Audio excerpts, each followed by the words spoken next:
யாரால எதுவும் பேசி எத்தனை போராட்டங்களை முன்னெடுத்தாலும் எவ்வளவு நான் வழக்கு போட்டேன். டாஸ்மாக்ல 10 ரூபாய் 20 ரூபாய் கூட வச்சு விக்கிறீங்க. கிட்டத்தட்ட 4500 கோடி ரூபாய் வருஷத்துக்கு அதிகமான கள்ள வருமானம் புழங்கக்கூடிய ஒரு துறையாக அரசு துறை இருக்குன்னு வழக்கு போட்டு விற்க கூடாது அப்படின்னு சொல்லி தீர்ப்பு வாங்கி வச்சிருக்கேன். தமிழ்நாட்டில் எத்தனை பேருக்கு தெரியும்? நான் போட்ட வழக்குக்கு அப்புறம் தான் அந்த விலை பட்டியல் போர்டு ஒன்று வச்சிருக்காங்களா டாஸ்மாக்ல, அந்த போர்டு வைக்கப்பட்டது அந்த வழக்கு தீர்ப்புக்கு பிறகு.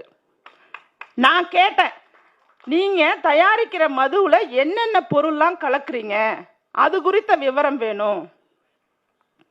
ஏன்னா அதோட தரம் அப்படிங்கிறது மிக மோசமானது. அண்ணன் சொன்னாரு வெளிநாட்டுல குடிக்கிறாங்க, கோடீஸ்வரன் குடிக்கிறான், வெளிநாட்டு சிறை குடிக்கிறான்னு. உண்மைங்க, இங்க குடுக்கிறது மது இல்லைங்க, அது விஷம், முழுவதும் விஷம். சரியான கணக்கு போட்டு எப்படியெல்லாம் எல்லாரையும் சாகடிக்கலான்னு ஒரு திட்டம் போட்டு நடந்துகிட்டு இருக்கிற ஒரு